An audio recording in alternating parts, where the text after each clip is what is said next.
매주 금요일에는 여의도 씬으로 여러분들 찾아뵙고 있습니다. 오늘도 어김없이 정필승 변호사님, 김한 기자님 두 분 나오셨습니다. 어서 오십시오. 네, 안녕하세요. 안녕하세요. 빗길 괜찮으셨습니까? 뭐가요? 비 안 와요? 바깥에? 지금 비 안 와요. 많이 와요? 그쳤습니다. 그쳤습니다. 그쳤어요? 네, 네. 오, 저희가 올 일찍 때 나오셨군요. 우린 좀 일찍 아, 다니죠. 네. 예.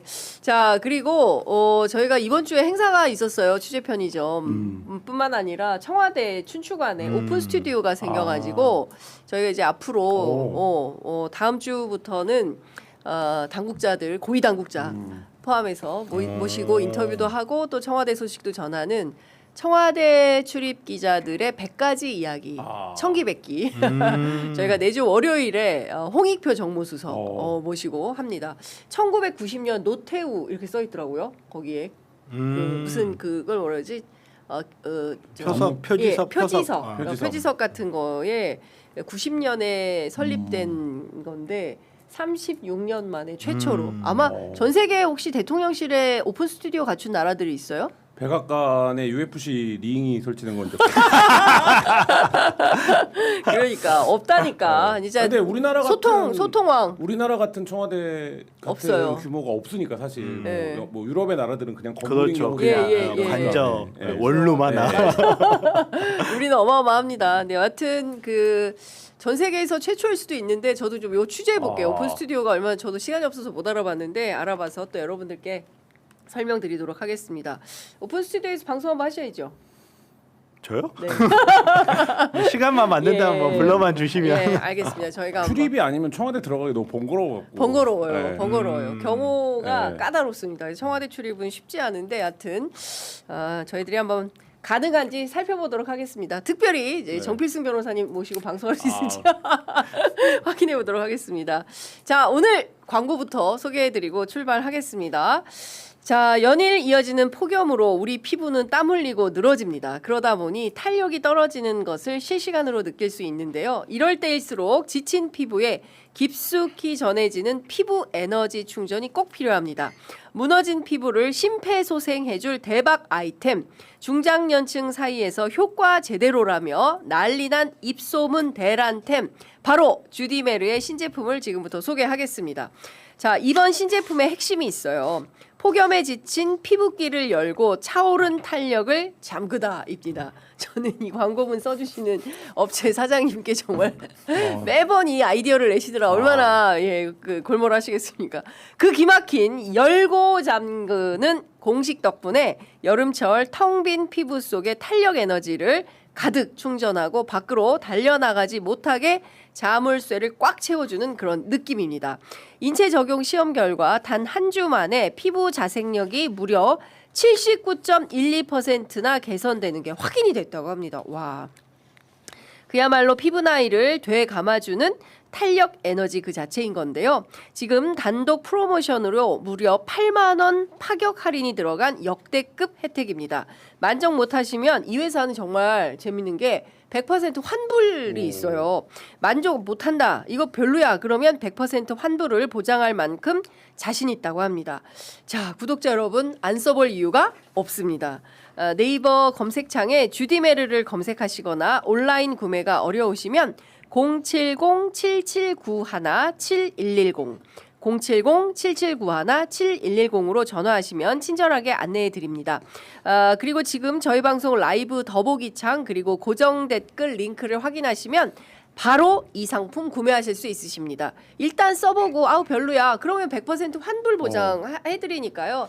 일단 한번 써보시고 그리고 나서 만족도를 체크하시면 될 것 같습니다. 광고를 들을 때마다 사장님은 장사를 어떻게 하시는 건가요?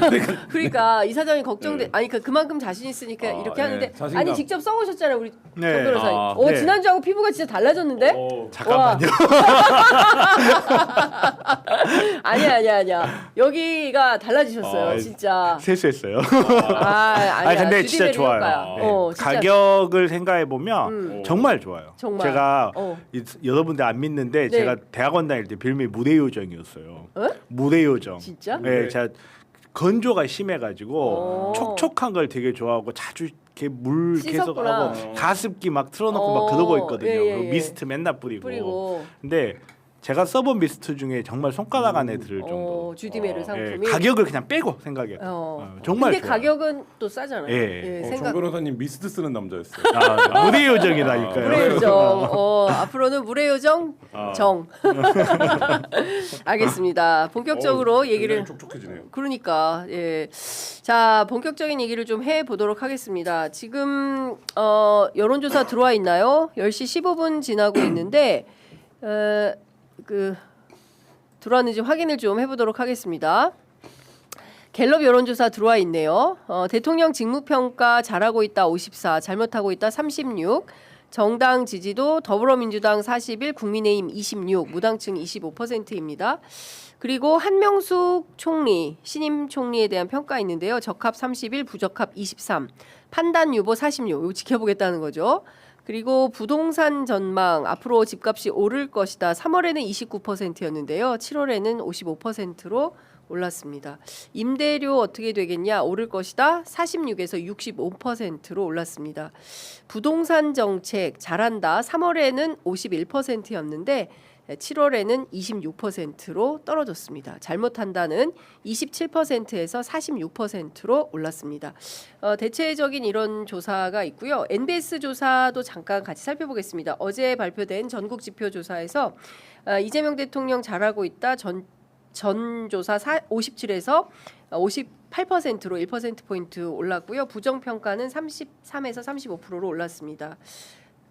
그리고 신뢰 올바른 방향으로 가고 있다가 63에서 56으로 내려갔고요. 잘못된 방향이다가 27에서 36으로 올랐습니다. 그리고 정당 지지도 더불어민주당 42, 국민의힘 20 이렇게 조사가 됐습니다. 두 가지 여론조사에 대해서 총평 듣도록 하겠습니다. 어느 분부터 하실까요? 보합세 하락세에서 이제 보합세로 전환이 된 것 같고요. 보합세가 유지되고 있는데 여전히 지난주에도 얘기했던 것 같은데 부정적 요인은 다른 데 있는 게 아니라 부동산에 있다. 그러니까 민생 문제에 있다. 그리고 민생에 있다. 그 부분에서 이제 증시라든지 이런 부분들이 이제 어쨌든 받쳐왔는데 심리를 받쳐왔는데 그런 부분들에서 이제 좀 냉정한 현실 인식 나타나고 있는 것 같고 다음 주 조사 좀 지켜봐야 될 것 같은데 메가 프로젝트를 어떻게 판단하느냐 그렇죠. 이것도 이제 굉장히 좀 중요한 향후의 포인트가 될 것 같다 이런 생각입니다. 어떻게 보세요, 정 변호사님? 저는 이런 여론조사를 그다지 신뢰하지 않는 편이긴 하지만 그래도 추세만. 그래도 네. 좀 다행이라고 생각하는데 제가 왜 여론조사 안 믿냐면 이거 잘못돼 있다고 생각하십니까? 잘 됐다고 생각하십니까? 방향성을 굳이 왜 나눴을까요? 저는 이런 게 좀 이해가 안 될 때가 좀 있거든요. 네.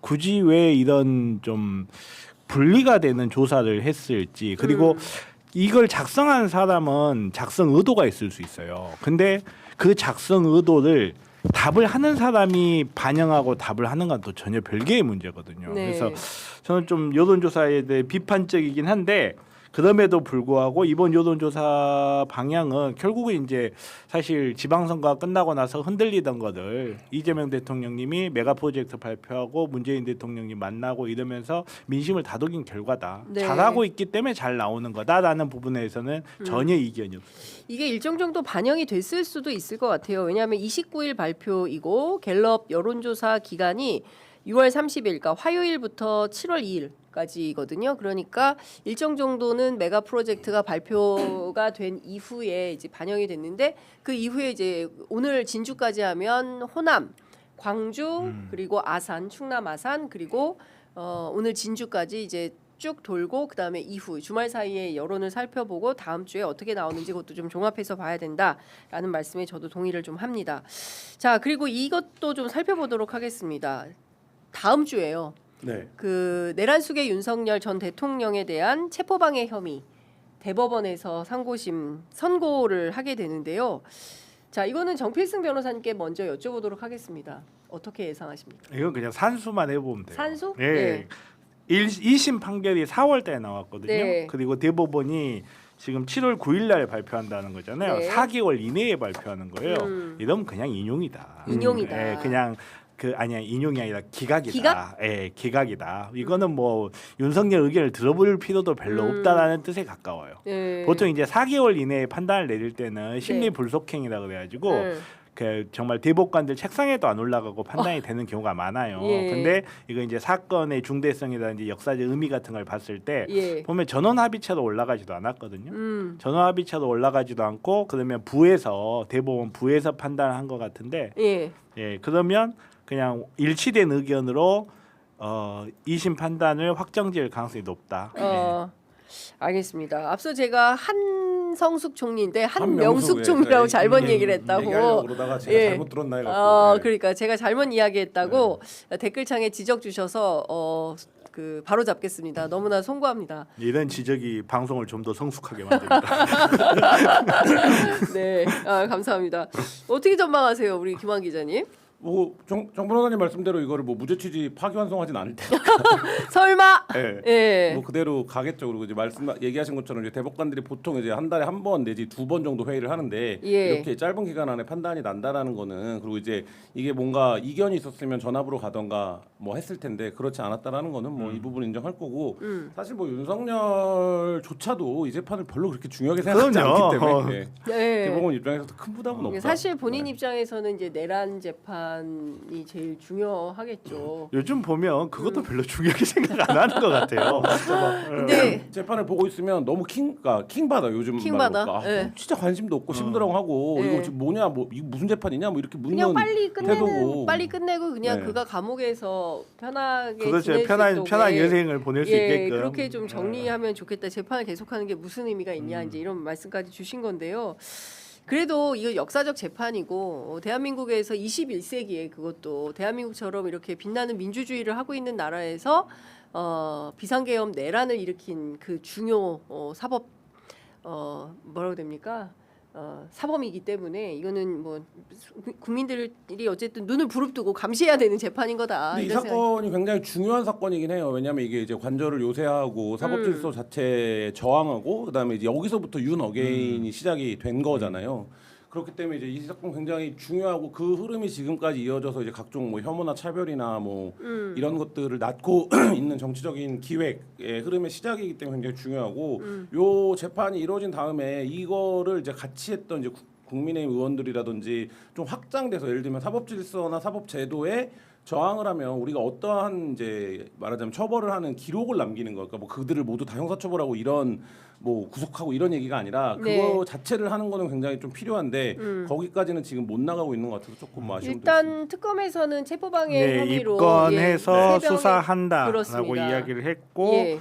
그게 말씀하신 대로 지금 이 부분에 있어서 정치적으로 쟁점이 될 만한 사항 그거예요. 특수방해를 인정을 했을 때 그러면 여기에서 파생되는 지금 국민의힘 국회의원들 사건 같은 거 뭐 이런 부분에 대해서 그 부분 때문에 이제 걱정을 하는 분들이 있는데 그 네. 부분은 제가 봤을 땐 걱정할 문제는 아닐 것 같고 그리고 대한민국 대법원이 그새 배짱이 좋은 기관이 아닙니다. 네. 아주 그 논란되는 거 아주 싫어하고요. 네. 그 조희대 대법관이 엄청난 비난을 받고 있잖아요. 탄핵 관련해 가지고 네. 이거를 만약에 파기환송을 한다. 음. 그럼 그게 이제 본격적으로 부상하는 겁니다. 다시 또 예. 예. 그런데 이건 어떻게 보십니까? 이제 앞서 말씀해주신 대로 체포방해 사건은 대한민국 역사에서도 정말 쉴 수 없는 상처를 남긴 사건인데 거기 그 지금 당장 그 체포해라고 하면서 수많은 2030 청년들이 스스로 키세스가 돼가지고 길바닥에서 몇 날 며칠을 보낸 거예요. 은박지 담요 하나 뒤집어쓰고 이제 이들에게 이 체포방해 혐의가 윤석열에게는 그냥 그런 재판일지 모르겠지만 그 현장을 지키고 있었던 수많은 시민들한테는 이 사건이 어떻게 되느냐 그렇죠. 굉장히 예. 중요한 거고 그 공수처의 그 검사 그리고 경우에 따라서 거기서 누구라도 총 한 방 쐈더라면 나라는 그냥 완전히 아수라장이 될 뻔했었던 뭐 아주 대포도 있다 이런 얘기 했던 그러니까요. 거잖아요. 그리고 뭐 칼을 써서라도 나를 지켜라. 그렇죠. 뭐 이런 네. 말도 안 되는 망언을 했었던 거고 당시 경호처가 보였던 태도 이것도 상당히 심각했는데 관련해서 이제 국민의힘 의원들이 나갔잖아요. 현장에 몇 번이나. 네. 그래서 종합특검이 그 김기현, 권영진 그리고 윤상현 세 의원에 대해서 입건을 했는데 하여간 입건만 하기만 해라. 기소되면 법 왜곡죄로 고소하겠다라고 오히려 반격을 하고 있어요. 아니 법 왜곡죄 눈을 뒤집고 반대하시는 분들 아닌가? 그렇죠. 예, 어. 법 왜곡죄 필리버스터도 했던 걸로 기억합니다. 그러니까요. 예, 한번 그런데 본인들이 나서 가지고 일단 만들어지니까 쓰네. 이용을 해요. 제가 이 윤석열 체포 그러니까 저지할 때 저지 막 하고 관저 요새할 때 법치주의를 너무 잘 만들어 나갔고 윤석열도 그걸 누리고 지금 저거를 무슨 뭐 기소가 올바르네 관할지를 옮긴 게 맞네 안 맞네 재판 내내 그랬거든요. 사실 네. 초반에. 그러니까 그런데 이제 이 의원들이 본인들이 한 행위에 대한 반성이나 정치적인 성찰 없이 이거를 또 이제 본인들이 그렇게 반대했던 제도를 악용해서 네. 법꾸라지라고 해야 되니까 뭐 법 테크니션이라고 해야 되니까 뭐라고 불러야 될지 모르겠는데 그런 모습을 보인다는 것 자체가 그러니까 네. 이게 오늘을 살아가는 입장에서 약간 자괴감이 들 때가 있어요. 그러니까 이게 그러니까. 이러려고 만든 법이 아니고 이러려고 만든 제도가 아닌데. 근데 아니, 지금 근데- 무슨 얘기하냐면 좀비 특검이 무도한 정치 테러를 하고 있다. 일단 하던 거는 계속 하시고요. 일단은 이걸 가지고 법 왜곡죄를 운운한다는 게 무슨 뜻이냐면 지들도 지들이 기소되는 거 안다는 거예요. 사실, 예. 나기소, 너기소가 아니라 그렇죠. 나기소. 내가 기소가 된다는 걸 아는 거예요. 기소 예감. 그렇죠. 얘네들이 본인들이 한 짓을 원래 예. 세상에 제일 무서운 말이 뭔지 아세요? 법조계에서는 어떤 겁니까? 네 죄를 네가 알렸다요. 어. 세상에 제일 무서워요. 예. 그 본인들이 무슨 행위를 했는지 본인들이 제일 잘 알거든. 그리고 그 안에는 법조인 출신들이 제법 있단 말이에요. 우리나라에서 공무집행 방해, 체포 방해 같은 거를 법 적용을 어떻게 하는지 너무나 잘 알고 있기 때문에 네. 물론 이제 자기네들을 딴에는 거기에서 뭐 적극적 방해는 하지 않고 뭐 뒷짐 지고 있었고 뭐 이런 이야기는 하더라고요. 네. 하는데 사실 우리나라 판례대로 따라가면 그것도 방해로 볼 수 있어요. 그렇죠. 그러니까 그런 문제들을 본인들이 제일 잘 알아요. 그리고 그거를 증거가 안 남은 것도 아니야. 영상부터 시작해가지고 수많은 증인들까지 다 했기 때문에 네. 본인들이 아는 거예요. 기소될지. 그러니까 기소되기 전에 자기네들끼리 정치적으로 문제를 해결하려고 할 거예요. 아마 네. 틀림없이 제가 봤을 때는 또 나옵니다. 제가 제 것만 빼달라 했습니까? 전화하셨잖아요. 전 나온다고 봅니다. 전화했잖아요. 막 이렇게. 그럼 어디에 또 전화해서 로비를 할 거다. 그렇죠. 야, 근데 그거는 빼박인데 그렇게 되면 그것도 사실은 그러면은 로비에 해당하면 그것도 아니 근데 제가 누구를 이야기하는지 저도 모르겠는데 그분께서는 이미 기소 청탁도 한번 하셨고 네. 그 저기 공소 취소 청탁도 한번 하셨고 네. 남편과의 아름다운 관계를 막 이렇게 드러내시는 분이다 보니까 예. 과연 청탁을 하는데 주저함이 있을까요? 저는 그렇게 보지 않습니다. 이분은 필요하시면 뭐든 하실 분입니다. 아 그렇군요.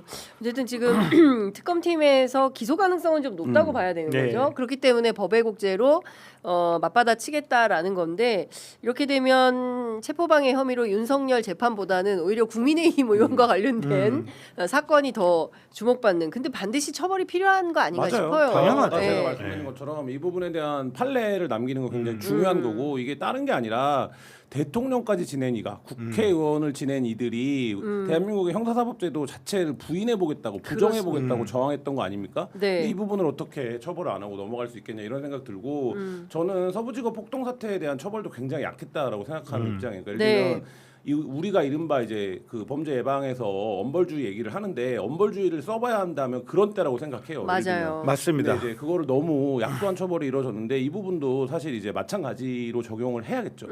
알겠습니다. 저는 엄벌주의를 굉장히 반대하는 사람임에도 불구하고 이런 거는 제대로 된 처벌이 반드시 필요해요. 그러니까 네.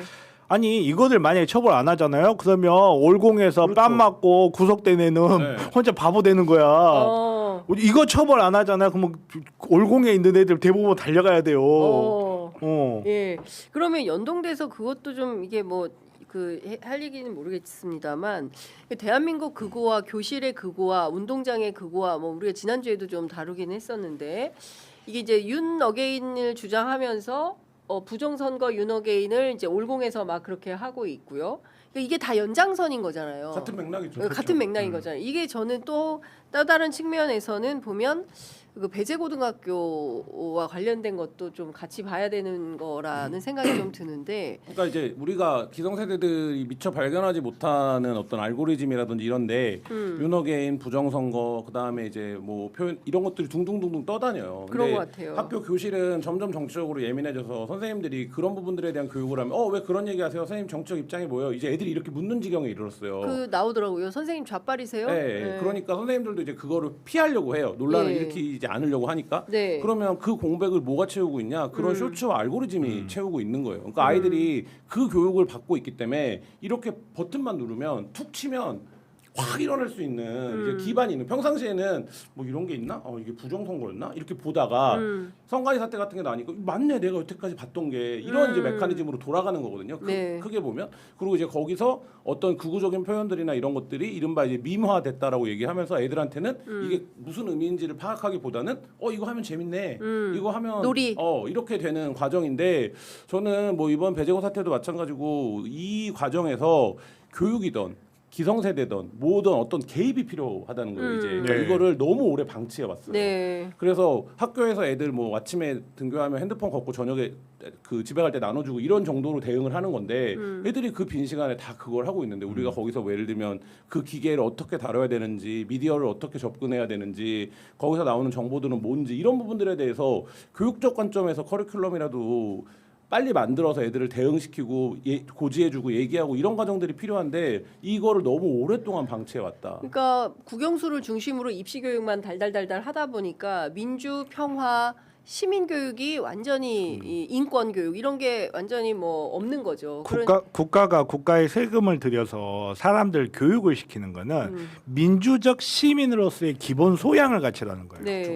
대한민국 국민으로서의 기본 소양을 갖추라는 건데 지금 우리의 교육은 특정 직업을 생산하기 위한 기지 같이 돼 있어요. 네. 아니 학생들을 교육을 시킨다는 거는 물론 우리가 책에 있는 정보를 받아들이는 것도 중요하지만 안에서 같은 동료들과 생활하면서 동료들의 커뮤니티를 만들고 그 커뮤니티에서 자기의 사고를 필터링하고 그리고 조절해 나가는 과정 그리고 집단을 이루어서 집단이 어떤 태스크를 이루어가는 과정 이런 것들을 배우는 절차가 돼야 되는데 네. 지금 우리 교육은 오히려 철저하게 배제하는 절차가 돼 있어요. 함께하고 갈등을 만들고 갈등을 해결하는 절차여야 되는데 갈등이 만들면 법정으로 가는 절차가 돼버리는 바람에 동업을 하고 협력을 할 수가 없는 구조를 지금 교육이 양산하고 있어요. 네. 그러면 이 소속감 사람이 갖고 싶어하는 기본적인 소속감을 어디서 채우느냐 그게 일배 네. 게임 채팅창 지금 이런 모양이 돼버렸단 말이에요. 그렇죠. 그러니까 이 부분을 적극적으로 채워야 되는데 이 부분을 뭐가 차단하고 있느냐? 아이러니하게도요. 기성세대가 이걸 또 차단하고 그러니까요. 있어요. 네. 지금 말씀 주신 대로 학교 앞에 교문 앞에 화환 행렬이 늘어서 있는데요. 그 사진 좀 올려주시면 좋을 것 같은데 한쪽에서는 자랑스러운 배제고 힘내자 너희들은 죄가 없다 변호사 이하상 뭐 이런 이화상. 이하상입니다. 네. 이하상. 혀가 짧아서 그래요. 발음이 생 겁니다. 예, 그 다음에 뭐 한편에서는 또 이제 비판하는 이런 또 그 근조환이 올라가고 있습니다. 그러니까 이제 그 이 학생들의 논란이 여러 갈래로 좀 이제 번지고 있어요. 저 문제에 저렇게 대응을 하는 어른들 그리고 이제 국민의힘 의원들이 문제인데 저는 네. 연맹이 6개월 징계가 뭐 과하다 경하다 뭐 그 논란도 이런 논란이 있습니다. 있지만 저는 어쨌든 연맹이 단호한 선을 그은 건 맞다고 생각해요. 이제 운동장에서 이런 행위를 하면 안 돼. 용납하지 않겠다. 이거를 보여준 거거든요. 그렇죠. 그리고 여태까지 어떤 스포츠 종목에서도 이런 정도의 결정을 한 적은 없었단 말이에요. 그러면 자율적 그 일을 하는 그 업계에서 제일 자율적인 기구가 네. 그거를 이제 결정을 했으면 그거를 존중하는 태도를 가져야 어른들이 되는데 그거에 대해서 바로 이제 비난하고 공격하기 시작하고 그리고 심지어 뭐 표현의 자유다 이렇게까지 운운을 하니까 그러면 애들은 어떻게 생각하는 겁니까? 이게 뭔가 논쟁적인 사안인가 보네. 내가 잘못한 거 아닌 것 같은데. 왜냐하면 제일 권위 있어 보이는 사람들이 국회의원들이. 권위를 부여해주는 방식으로 지금 참전을 하고 있는 맞습니다. 거잖아요. 근데 다들 본인에 대한 그 비판은 싫어갖고 잘못된 건 맞지만 문제는 있지만 이런 건 과하지만 뭐 이렇게 지금 달고 하는데 그거 자체가 그렇게 소비되지 않고 공론장에서 어떻게 발화가 되겠어요. 그러니까 지금 저 방식으로 가는 게 연맹은 우리는 이거에 대해서 단호한 입장을 보여줄 거야라는 태도를 냈고 그 부분 자체로 평가받고 이제 존중받고 그 질서 안에서 그게 움직일 수 있어야 되는데 정치권이 지금 가세해서 오히려 그런 혐오적인 발언들도 있을 수 있는 것처럼 그걸 해도 별다른 처벌을 하면 안 되는 것처럼 이렇게 몰아가는 것 자체가 지금 굉장히 이 상황을 혼탁하게 만든다. 그러니까 이 배제고 사태가 우리 사회에 주는 충격이 상당히 크고 그리고 이것 때문에 막 말씀 주신 대로 어른들이 다 같이 참전해가지고 근데 일부 어른들은 가서 아이들한테 현장 취재에 따르면 뭐 5.18은 이런 거야. 그리고 민주화 운동은 이런 거야. 이런 거를 또 개별적으로 가르치고 그러다가 뭐 일부 시민들이 또 원성을 높이고 거기서 설전을 벌이고 싸움이 나고 또 학생이 근조안을 발로 차는 영상이 또 공개가 되고 난장이 된 거예요. 올공이 이제는 또 배제고로 확산이 되는 거다. 이게 이제 끔찍한 상황이 이제 계속 반복되는 건데 제가 우리 김원 기자님 아드님이 또 네. 선수셔가지고 실제로 이제 스포츠 안에서도 이런 일들이 왕왕 있는 건지 아니면 그날이 아니요, 굉장히 특수한 저희 애도 깜짝 놀랐더라고요. 그러니까 처음에 저 애가 그 영상을 보내줘서 알았거든요. 그러니까 이 형들 왜 이러냐?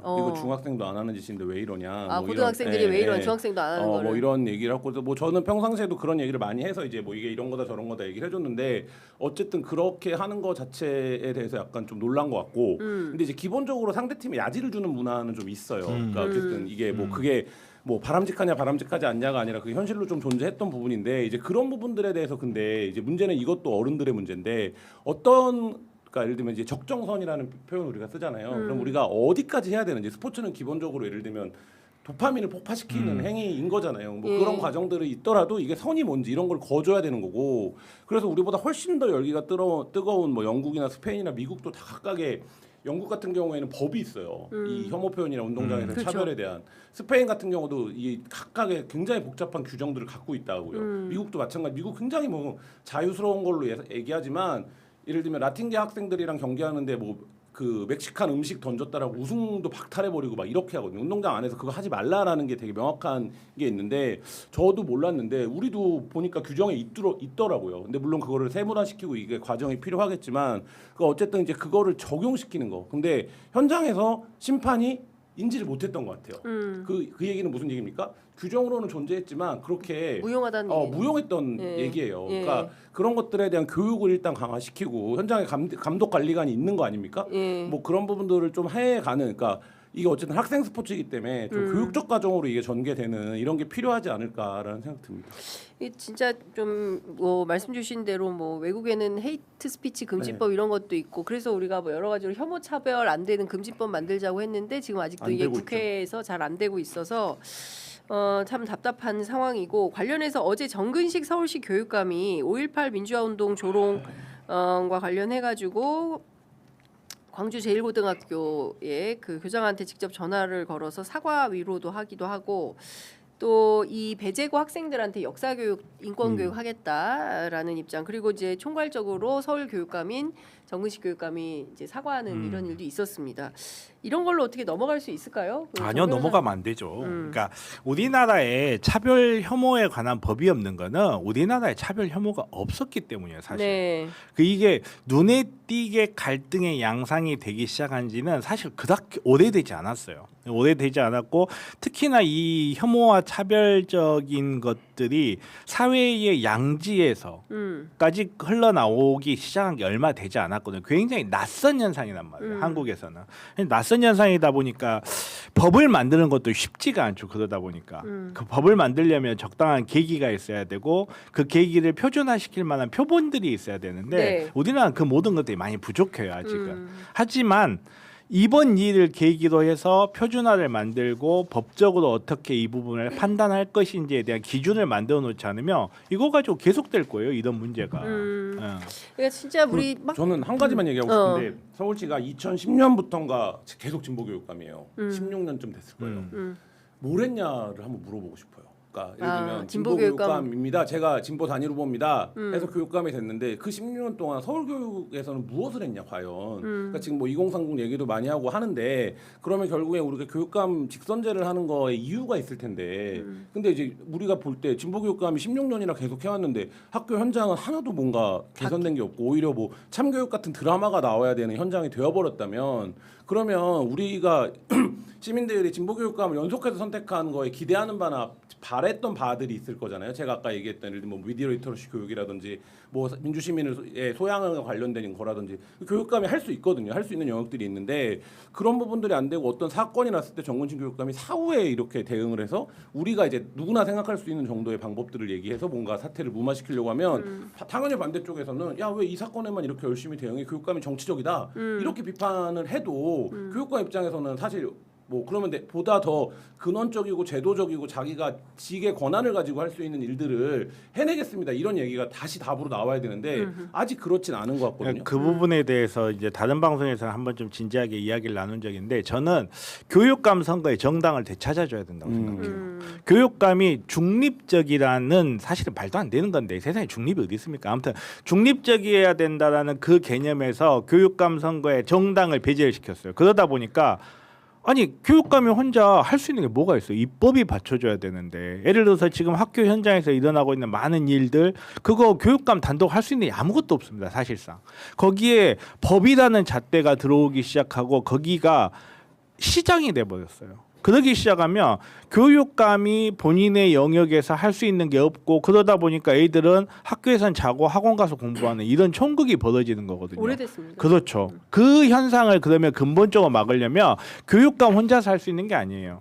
교육감이 차라리 정당의 이름을 달고 네. 정당의 이름을 달고 나와서 업무를 할 수 있어야 되고 정치의 영역으로 이걸 끌고 올 수 있어야 돼요. 거꾸로.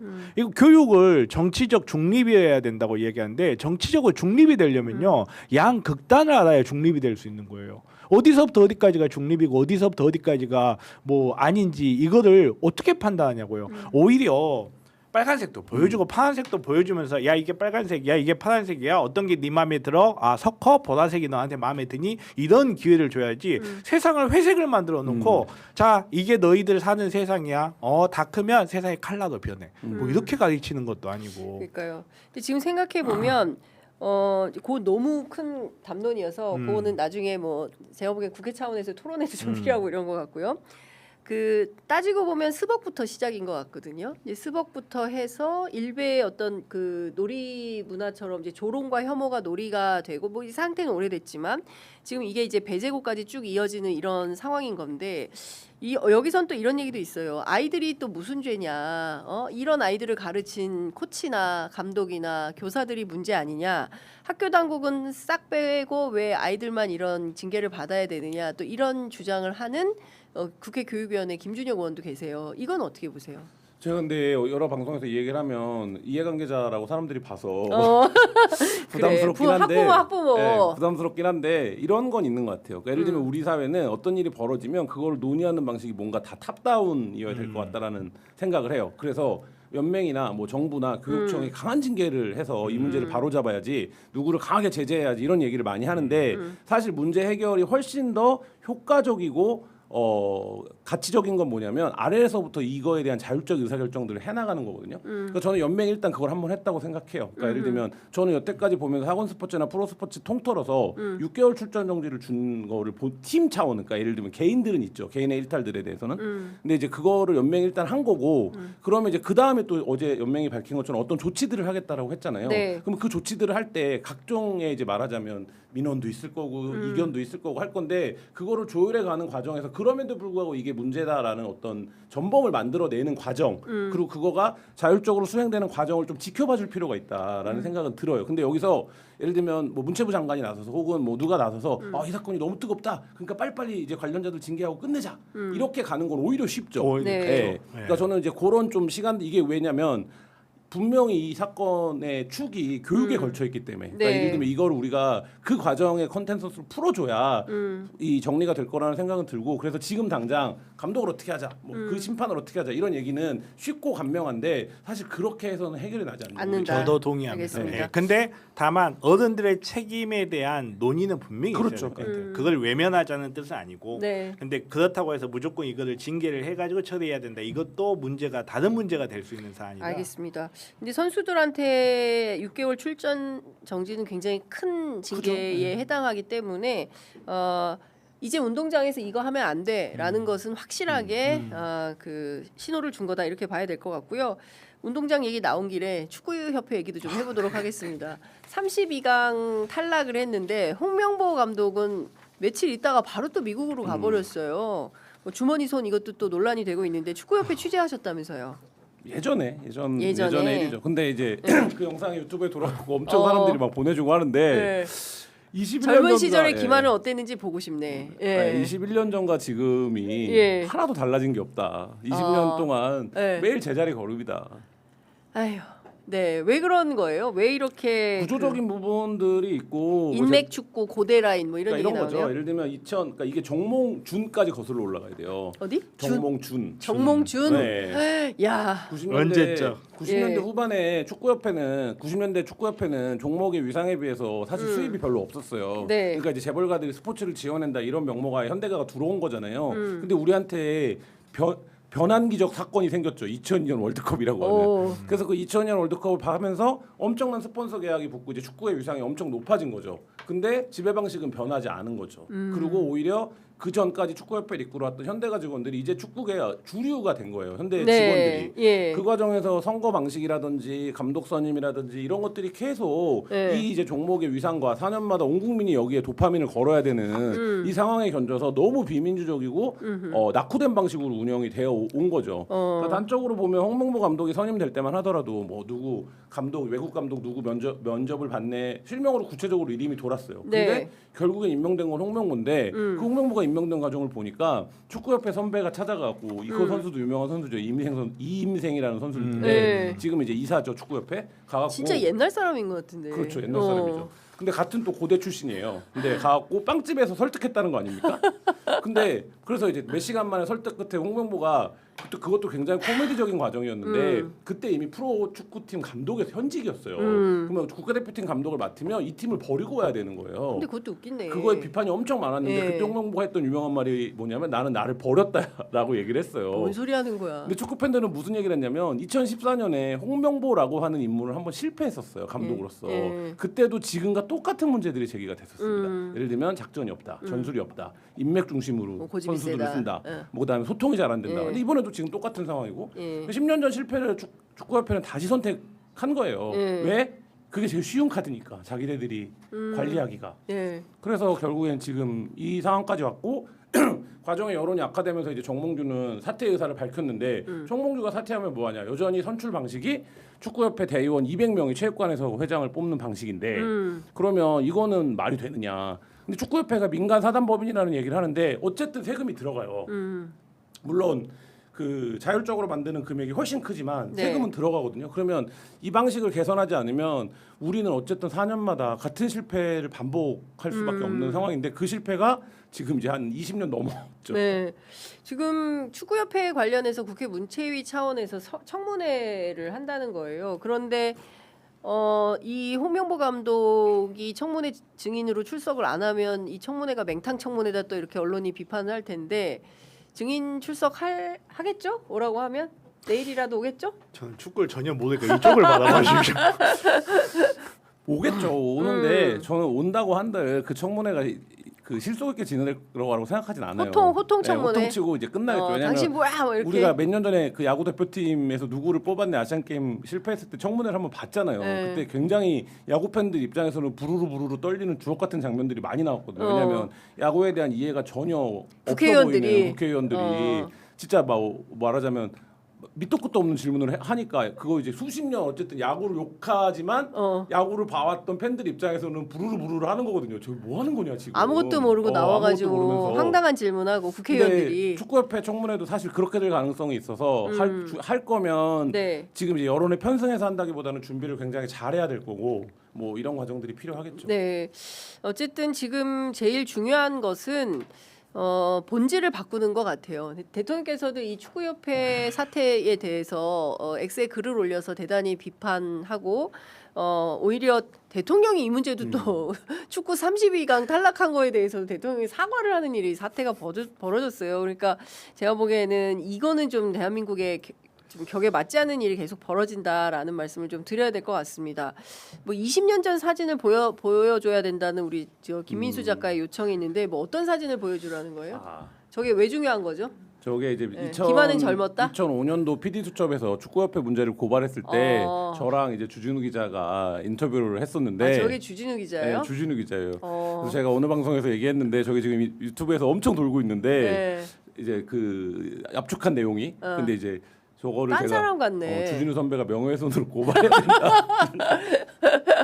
그러네. 예, 스타일이 많이 바뀌었네. 예, 오 김한 기자는 그대로인데요. 귀걸이가 눈에 띄네요.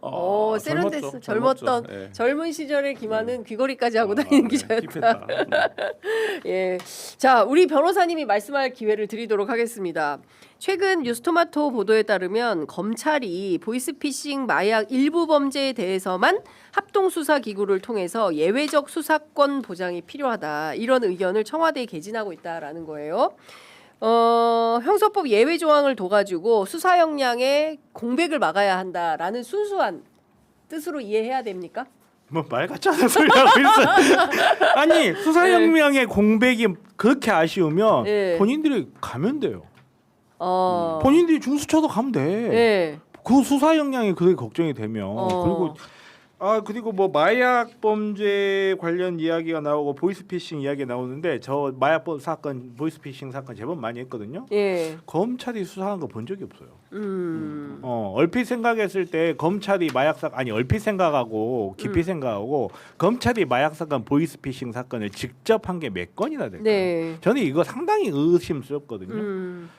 하다 보면 대부분 경찰 단계에서 끝이 나고 경찰이 수사해온 거 검찰이 기소 여부 판단해서 넘기는 정도로 끝나지 검찰이 뭐 보이스피싱 범죄라든지 마약 범죄에 대해서 수사적 전문성이 있다. 저는 이거부터가 거짓말이라고 생각해요. 사실이 아니라고 봅니다. 그러니까 지금 검찰이 합동수사기구 설치와 관련해서 예외적 수사권 인정이 필요하다고 보는 분야가 마약, 보이스피싱, 금융증권, 기술 유출, 그다음에 공정거래 범죄입니다. 다 가져가겠다는 거죠.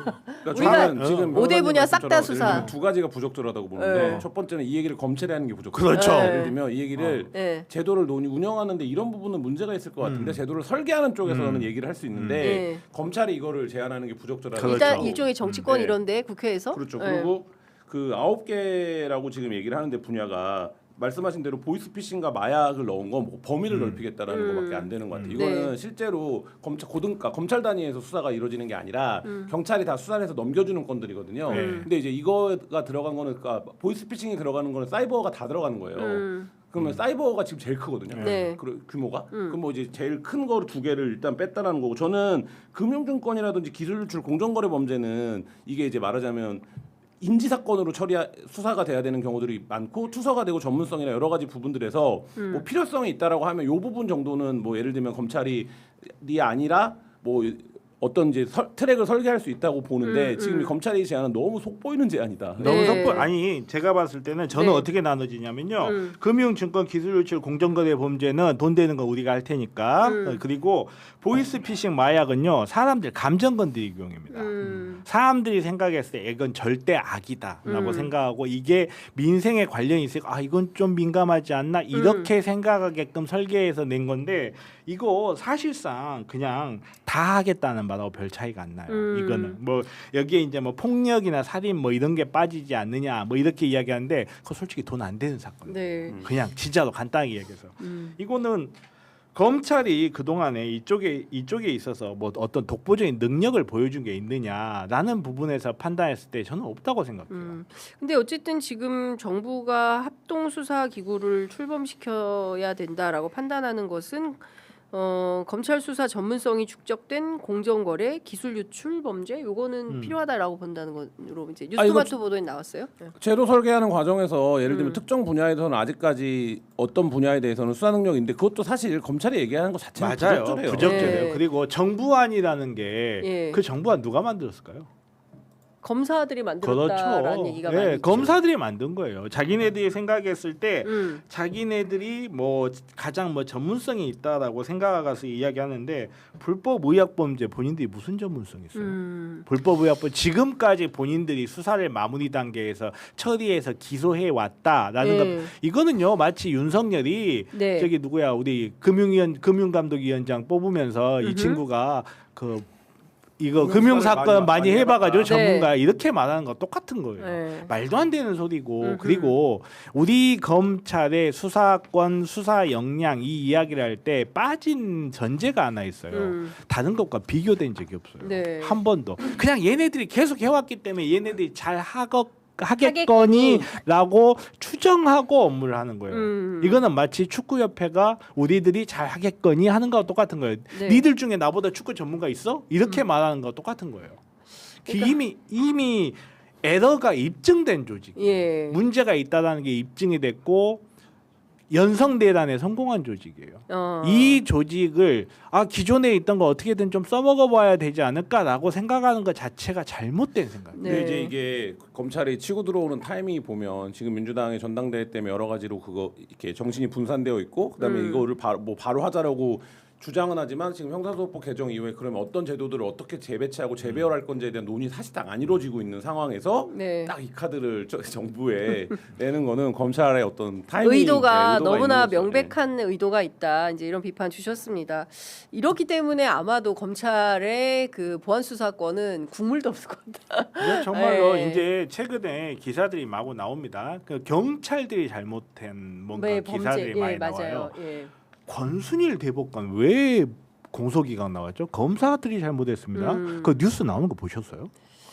안 나와요. 권순일 대법관이 검찰을 비판했다. 요거 한 줄 딱 나오고 안 나와요. 그리고 뭐 최근에는 1심에서 무죄가 나온 게 2심에서 유죄가 나왔다. 경찰이 잘못했다. 이렇게 나오는데 그럼 검사는 뭐 했어요? 도대체? 아니 근데 이거를 검사 출신의 정치인들이 이미 예고한 바 있어요. 맞아요. 수사권 얘기가 임박하면 반드시 맞아요. 반드시 나와요. 검찰이 수사를 잘못해가지고 잘못된 이제 사례들이 쭉 나올 거다. 최근에 정점을 이루고 있는 사건 중에 하나가 그 예. 광주의 살인 사건이 맞아요. 있었잖아요. 예. 아버지가 증거를 은닉했다. 네. 뭐 경찰 아버지가 증거 맞아요. 이거 가지고 요즘 바람잡이 열심히 하고 있잖아요. 네, 그 얘기 세게 나오고 있어요. 물론 그러면 안 되죠. 물론 그러면 안 되는데 시간과 장소에 접착돼 있지 않은 아들 집에 있던 그 성인 인형이 결정적 증거를 은닉했다라는 식으로 가는 거는 사실은 네. 굉장히 무리한 연결이거든요. 근데 그걸 연결해 가지고 뭐 강간 살인인데 살인으로 뭐 입증을 방해했다 이런 식으로 나와요. 이런 네. 식으로 나오는데 그리고 뭐 일부 언론에서는 친족 상도례가 우리나라만 있니 없니 막 하는데 그것도 네. 거짓말이에요.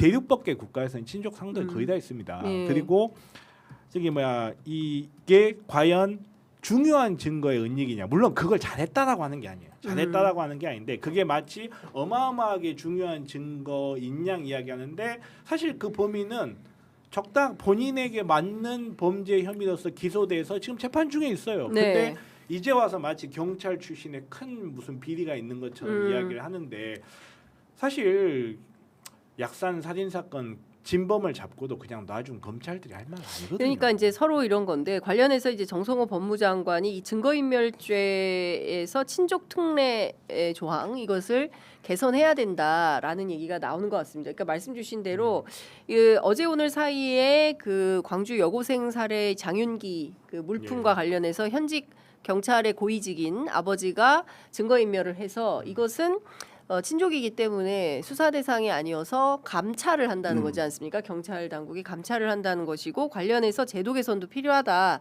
이런 입장을 내는 건데요. 이게 같은 맥락에서 보는 거다 이렇게 보시는 거잖아요. 그렇죠. 정 같은 변호사님은. 맥락에서 보는 거고 우선 이제 다시 한번 이야기하지만 그자가 저지른 행위 자체를 옹호할 생각은 전혀 없어요. 그렇습니다. 그리고 그 아버지라고 할지라도 그 행위 자체를 옹호할 생각은 전혀 없어요. 저는 이 내용을 언론이 어떤 식으로 소비하는지를 주목해서 보자는 이야기예요. 친족 상도례 부분만 하더라도 다시 한번 말하지만 대륙법계 국가들은 거의 다 있습니다. 영미법계 국가에서는 있는 경우를 찾아보기가 어려운데 대륙법계 국가에서는 왜 유지를 하냐면 기대 정당성 아니 자식을 위해서 자식을 감춰주려고 한 행위까지 국가가 나서 처벌해야 되겠느냐 하는 부분이고 그리고 영미법계 국가에서는 왜 그걸 따로 안 정해놨냐면 그런 경우에 대부분 배심원들이 쳐내기 때문에 그런 좀 역사적 맥락이라는 게 있는 거거든. 그 역사적 맥락을 거세해 버린 다음에 미국에는 없어.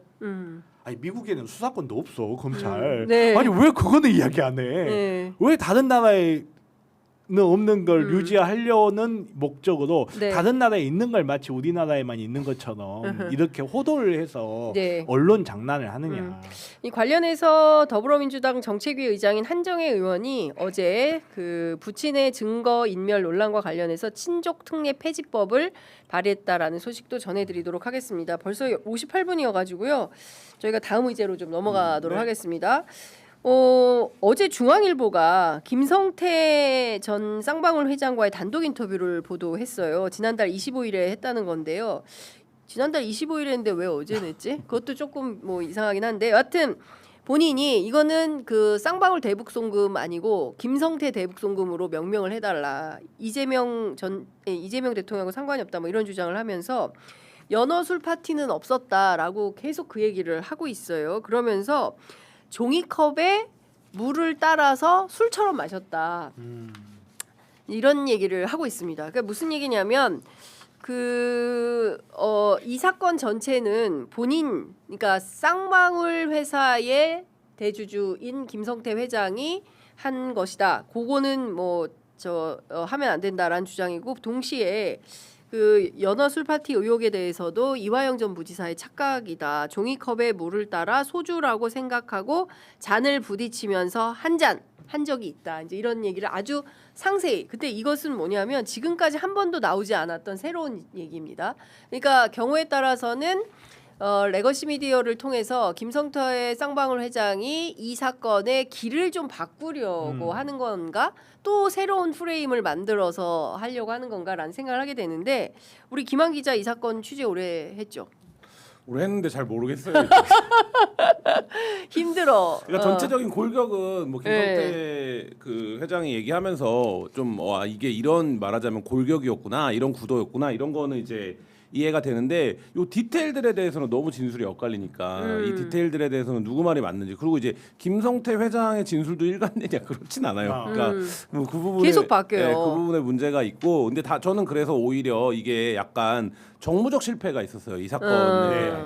그러니까 이거를 뭐 연어 술 파티 이런 단어들로 이제 민주당이 꽤 오랫동안 드리블을 해왔는데 사실 이 사건의 본질은 그게 아니죠. 이 사건의 본질은 그게 아니라 김성태와 이화영 간에 있었던 일을 가지고 이재명을 타깃으로 삼아서 엮어가는 과정 그 자체가 이제 문제였던 거고, 김성태 회장이 비교적 일관되게 진술하고 있는 건 난 이재명과는 잘 모르겠는데, 이재명과 연관성은 난 모르겠는데 라는 거였고, 근데 그 중간 과정에서 이 사건에 연루된 많은 피해자들이 이게 왜 이렇게 물어보는 거지? 이런 의심을 갖다가 이게 이재명 잡으려고 하는 거구나. 이걸 이제 중간 과정에서 깨닫고 어떤 사람은 2월 달부터 협조를 시작하고 어떤 사람은 4월 달에 협조를 시작하고 협조를 하려고 하다가 진술을 빼고 뭐 이런 과정들이 지금 2월부터 뭐 몇 개월에 걸쳐서 이루어진 거고, 뒤에 보니까 그 과정에서 엄청난 진술 세미나와 출정과 회유와 이런 것들이 있었다라는 거고, 그게 이제 박상현 검사의 녹취록에도 드러나는 거 아닙니까? 이제 요 과정 전체가 이제 문제인 건데, 그게 핵심인 거죠. 그게 핵심인데 진술 조작, 조작 기소 이게 핵심인 거죠. 근데 그게 핵심인데 그 과정에서 이제 말하자면 연어 술 파티가 있었냐 없었냐 뭐 이런 걸로 이제 쟁점이 말하자면 훨씬 좀 뭐라 그럴까 지엽적인 말단적인 쟁점인데, 그걸로 가다 보니까 물론 이제 그런 키워드를 던지지 않았으면 이미 한번 사법적 판단이 난 사건을 이렇게 언론의 지렛대로 뒤집기가 쉽지는 않았겠지만 뭐 그런 측면도 뭐 기자 입장에서 이해는 합니다만 사실 좀 그런 아쉬움이 있죠. 사람들이 이제 워딩에 혹하지 진실에 혹하지 않거든요. 이런 뭐 연어 술 파티 이런 워딩이 혹하거든. 말씀하신 대로 민주당의 정무적 판단을 지적하셨는데 저는 변호사답게 김성태도 지금 정무적 판단을 잘못하고 있어요. 김성태의 입장에서는 둘 중에 하나의 확실한 길을 타야 돼요, 사실은. 이것도 아니고 저것도 아니고 무대 물탄 듯 수대 술탄 듯 검찰에도 미움 안 받고 현 정권과도 등지고 싶지 않다라는 취지에서 굉장히 아슬아슬하게 가운데를 타면서 지금 진술을 하고 있는 걸로 저는 보여져요. 저는 그렇게 보여지는데 이렇게 하면 망합니다. 지금 상황에서는 정말 제대로 된 변호사들 선임해가 제대로 된 대응을 한다면 둘 중에 하나의 입장 확실할 것 같아요. 연어 안 먹었다. 나 그런 적 없다. 그리고 예를 들어서 뭐 이 돈도 나 이재명을 위해서 준 거다. 이렇게 한쪽 방향으로 가든지 아니면 그냥 화끈하게 나 이재명을 위한 것도 아니었고 나 연어 먹은 것도 아니고 소주 먹은 것도 아니고 이렇게 둘 중에 하나의 길을 확실하게 잡고 가야 되는데 저는 정말 이 부분에 대해서 정말 여러 번 이야기했는데 김성태 본인이 지은 죄가 있기 때문에 본인이 피해자의 포지션에 서는 게 사실 좋거든요. 근데 그냥 범적 관점에서 봤을 때는 정말 심각한 정무적 실패가 있어요. 정말 변호사 바꾸실 때 됐어요. 연락 주시면 제가 영업까지 마지막에 꼭 영업까지 컨설팅까지라도. 자, 그리고 지금 뭐 방금 전에 또 속보가 전해졌는데요. 이현주 의원이 페이스북에 장문의 글을 올렸습니다. 어떤 내용이냐? 장르만 여의도 바로 그 썸네일을 바꿔가지고 이현조연으로 바꿔서 하는데 엄청 기민하게 저기를 하네요. 뉴 이재명인 나를 쏙 빼놓고 상임위원장 나눠 먹었나? 전화도 안 받는다. 이제 라는 제목의 글이 올라와 있습니다. 당초 뭐 밭글이 많이 돌았어요. 돌았죠. 기자들 사이에서. 그래서 이제 과방위원장 설이 돌았었는데 관련해서 본인이 전 최고위원인데 원내 지도부가 별다른 상의 없이 배제한 데 대해서 정치보복이냐라고 강하게 반발을 했다는 것이고요. 위원장을 한 번도 안 한 나를 쏙 빼놓고 상임위원장 나눠 먹기를 했다는 생각이 들었다. 동네 동아리 모임도 합리적 기준 없이 자리를 나누면 난리가 나는데 요즘 세상에 이런 비합리적인 조직이 어딨냐? 뭐 이런 비판을 했습니다. 본인은 3선이 그러니까 원래 이제 그 상임위원장 기준이 3선 이상 한 번씩 전문성 뭐 이런 게 있는데 본인이 빠졌다라는 겁니다. 그런데 그 이유가 뭐 나머지는 제가 뭐 읽기는 좀 그런데 여하튼 그렇습니다. 한번 읽어보시면 될 것 같아요. 긴 글인데 자 우리 김한 기자 읽어보셨죠? 논평 네. 부탁드립니다. 과해요. 아니 잠깐 이걸 읽었어요? 지금 페이스북에서 봤는데 응. 과하다. 이현주 의원 과하다. 뭐 제가 정청래 대표에 대해서 비판적인 얘기를 할 때 갈등 언어를 쓰면 지금 국면에 도움이 안 된다. 안 된다. 누구에게도. 지금 하지 말자라는 게 지금 이재명 대통령 오찬. 뭐 아무것도 하지 말아라 이런 의미는 아니지만 이렇게 네. 이제 자리나 직위에 대한 얘기로 물론 본인 서운함 가질 수 있죠. 근데 그거를 이렇게 공개적으로 갈등의 언어를 표출하는 거는 지금 뭐 여러 가지 의미에서 과하다 이런 생각 듭니다. 그러니까 여러 번 말하지만 싸워야 돼요. 사람은 싸울 수 있어요. 아니 짬뽕 먹을까 짜장면 먹을까도 갈등하는 게 인간이에요. 근데 그건 안 싸우는데. 싸움의 소리가 담벼락을 넘어가면 안 돼요. 어. 갈등을 외부로 표출하는데 굉장히 조심해야 돼요. 네. 내가 짜장면 먹을까 짬뽕 먹을까 고민하는 건 좋은데 예. 메뉴 받으러 온 종업원한테 짬뽕이 아니 짜장이요. 짬뽕이 아니 짜장이요. 그때부터 환자예요. 그냥. 예. 정말 조심해야 되는데 저는 이현주라는 인물을 제가 작년 이맘때쯤부터 박포라는 인물에 비교를 많이 했었어요. 박포가 누구냐면 그 태조 이성계가 나라를 세웠을 때 나라가 안정되기도 전에 왕자들끼리 권력 상쟁을 벌리는 게 권력의 속성이에요. 그리고 이런 권력의 속성에 빌붙는 자들이 어떤 자들이 나오냐면 그 중에 하나 박포인데 자기가 얻어야 될 것을 얻지 못했다 생각해서 양쪽 왕자들 이간질시키는 자가 반드시 생기거든요. 저는 이현주 씨한테 정말 미안하긴 한데 저는 이현주 씨가 박포의 역할을 해왔다고 생각해요. 이간질하고 분열을 시키는 역할.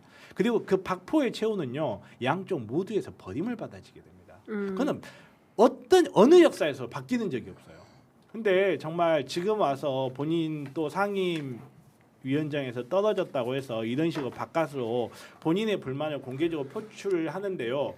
박포가 결국은 귀양 갔다 사형을 당하는데 그 이유가 뭐였냐면요. 변호사님 그만하시죠. 네. 저는 얘기가 의견에 약간 계속 반론을 하셔야 돼요. 네. 그래야 이제 우리가 이현주 객관 의원에 대한 균형. 공격도 과했어요. 네. 그러니까 이 예를 들면 지금 뭐 딴지 게시판 얘기도 이제 방송에서 막 공공연히 하기 시작하던데 가보면 몇몇 의원들에 대한 공격도 과해요. 그러니까 예를 들면 본인들은 우리가 느끼는 것보다 훨씬 더 강한 스트레스와 긴장과 압박이 있는 거예요. 그러니까 그게 현실이냐 아니냐 이거가 아니라 왜냐하면 나를 계속 공격하니까. 그러니까 예를 들면 어제 이재명 대통령과 문재인 전 대통령을 만났을 때 그 얘기를 한 거 아닙니까? 그렇게 하지 말자. 근데 예. 이제 저는 그런 면에서 놓고 보면 이게 이제 그렇게 하니까 그거에 대한 리액션으로 이런 얘기도 하는 건데, 그러니까 저는 그 부분에서 사실 사람 한 템포씩 서로 물러나면 되는데 라는 생각은 합니다. 그러니까요. 근데 여기에 또 뉴 이재명이라는 단어가 나오고 하니까 이것이 이제 또 다른 얼마나 또 조롱거리가 되겠습니까? 그리고 본인이 민주당에서 중도 보수를 대변하는 뉴 이재명의 대표 주자다라고 선언을 했습니다. 그리고 탈당은 없다. 내 발로는 안 나갈 것이다. 이런 주장을 했습니다. 남을 조롱하고 왕따시키며 좋아하는 정치판을 끝내려고 다짐하며 돌아왔다. 이제 이런 입장을 밝혔는데요. 여하튼 민주당의 당내 갈등이 사실은 이제 이런 거 그만하자라고 전직 대통령 그리고 현직 대통령 함께 모여서 오찬회동하고 화합 분위기였는데 이틀 만에 또 다시 또 이런 일이 벌어져서 그러니까 지금 이현주 의원의 말도 사실 본인이 알고리즘 유니버스에 있다는 거를 그렇죠. 스스로 예, 드러내는 예. 거예요. 예를 맞아요. 들면 아무도 이현주 의원한테 나가라고 안 해요. 안 했어요. 예. 그리고 뭐 하는데 본인은 이미 상황이 그런 상황으로 치닫고 있다라고 느끼는 거거든요. 본인이 그렇게 예. 느끼기 때문에 네. 사실 이런 말을 하는 거고 제가 네, 이제 참 저희 언론으로서 괴롭습니다. 이게 좀 벌어진 일이라서 또 그냥 스킵할 수도 없고 또 이야기를 하면 또 이제 그 댓글창에 보고 있지 않지만 또 수많은 갈등이 있을 거고 또 장윤선 넌 또 왜 이 얘기를 해가지고 갈등을 조장하냐 또 이렇게 애청자분들께서 화를 내실 이게 것 갈등 같아서 조장의 문제일 수도 있는데 아이고 사실 화합을 하려고 하잖아요. 그럼 뭔가 재물이 필요합니다. 그 재물이 안 되기 조심해야 돼요, 정말. 네. 자, 조심하겠습니다. 네, 오늘 비 오는 금요일을 여러분들 안전하게 특히 운전하시는 분들 안전 운행하시기 바라고요. 다시 한번 말씀드리지만 저희 그 취재 편의점 장윤선 기자 뭐 저를 이렇게 부르는 것도 좀 그렇긴 한데 다음 주 월요일부터 월수금 매주 월수금 사흘 동안 청와대 오픈 스튜디오에서 청기백기 다른 타사 기자들과 함께하는 프로그램입니다. 오후 1시부터 시작하니까요. 취재 편의점 끝나고 잠시 식사하시고 바로 또 들어오시면 취재 편의점 보실 수 있고 그리고 저희가 매불쇼 끝나기 전에 바로 끝낼 겁니다. 그러니까 매불쇼 하기 전에 뭔가 점심 먹고 났는데 헛헛해. 청와대 출입 기자들이 틈새 시장을 노려요. 정면 승부를 해야지. 헛헛해 아니, 이럴 때 여기서 저희가 많이 힘들어요. 그래서 열심히 해야 됩니다. 그래서 여러분들께 또 공론의 장을 제공해 드릴 터이니 또 청와대 어떻게 돌아가는지 궁금해하시는 여러 가지 정책들 정쟁은 가라 정책이여 오라. 그래서 정책 중심의 방송을 저희가 할 테니까요. 여러분들께 알토란 같은 정보 많이 제공해 드릴 테니 매주 월요일 특히 다음 주 월요일 꼭 여러분 함께해 주시기 바랍니다. 많은 시청 부탁드리겠습니다. 네, 두 분 말씀 여기까지 듣겠습니다. 고맙습니다. 네, 감사합니다.